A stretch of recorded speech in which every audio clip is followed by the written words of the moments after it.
మన సంబంధం.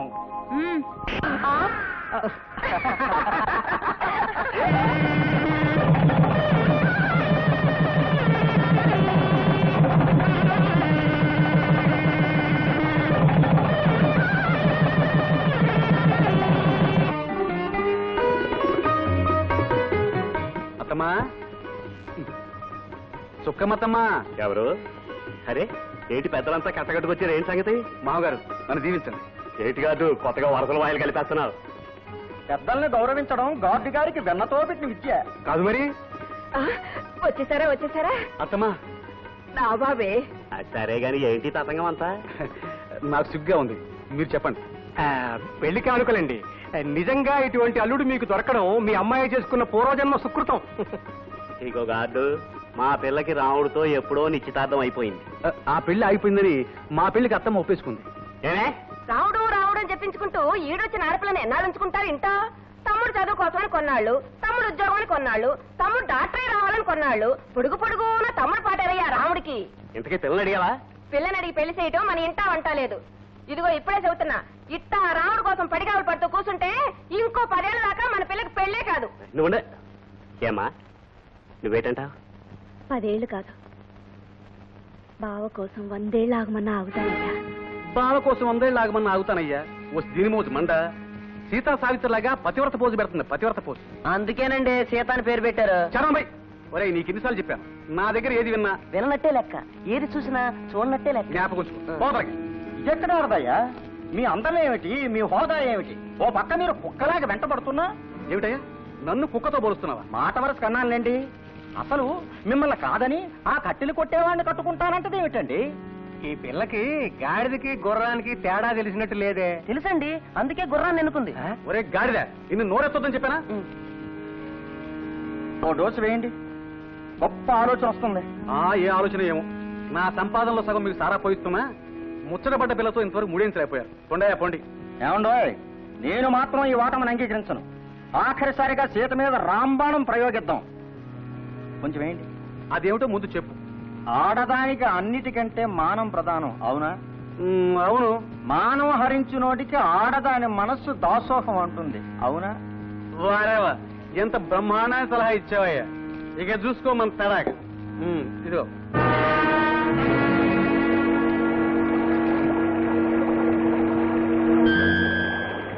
ఓ బావా, బావా, నిన్న మా ఇంట్లో ఏం జరిగిందో తెలుసా? ఆ అడవి గారు లేడు, అదే ఆ దిబ్బరొట్టి మొహోడు మా అమ్మను మాయ చెయ్యాలని కానుకలు పంపించాడు. పెళ్లి కానుకలంట, వాడి బొంద కానుకలు. మా అయ్యతో ఒకే మాట చెప్పేశా, ఎప్పటికైనా పెళ్ళంటూ చేసుకుంటే నిన్నే చేసుకుంటానని. అప్పుడు చూడాలి ఆ సచ్చినోడి మొహం.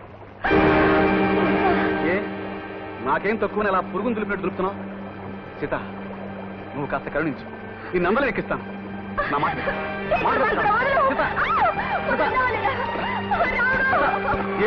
ఆ చక్కెర కొట్టి వెనక తీసిపోయానా?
మళ్ళీ దాని జోలికి వెళ్ళావో ఈ ఒళ్ళు కట్టెలు నరికి నరుకుతాను.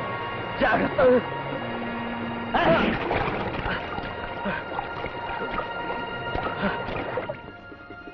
బాబా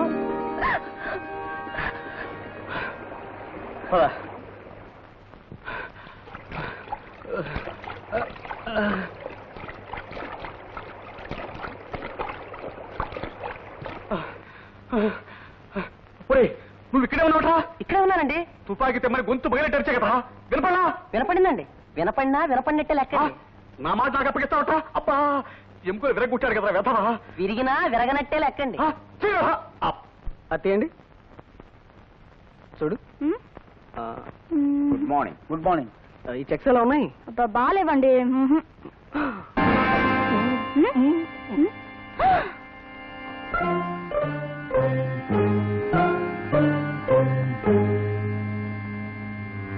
మిస్టర్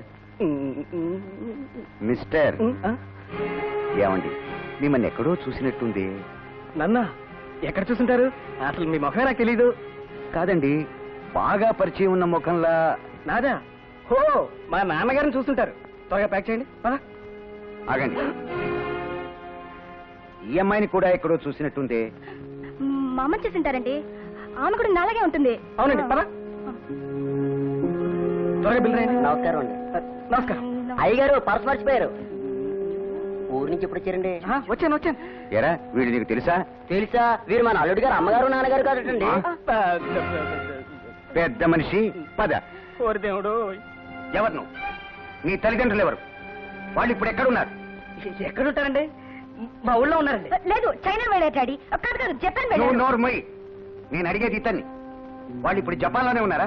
అసలు ప్రోగ్రాం ప్రకారం జపాన్ లోనే ఉండాలండి. లేకపోతే ఆఫ్రికాలోనో అండమాన్ లోనో. ఆఫ్రికా లేదు, అండమాన్ లేదు. వాళ్ళు ఇప్పుడు ఇక్కడే ఉన్నారు. ఇక్కడ? అవును, ఈ ఇంట్లోనే.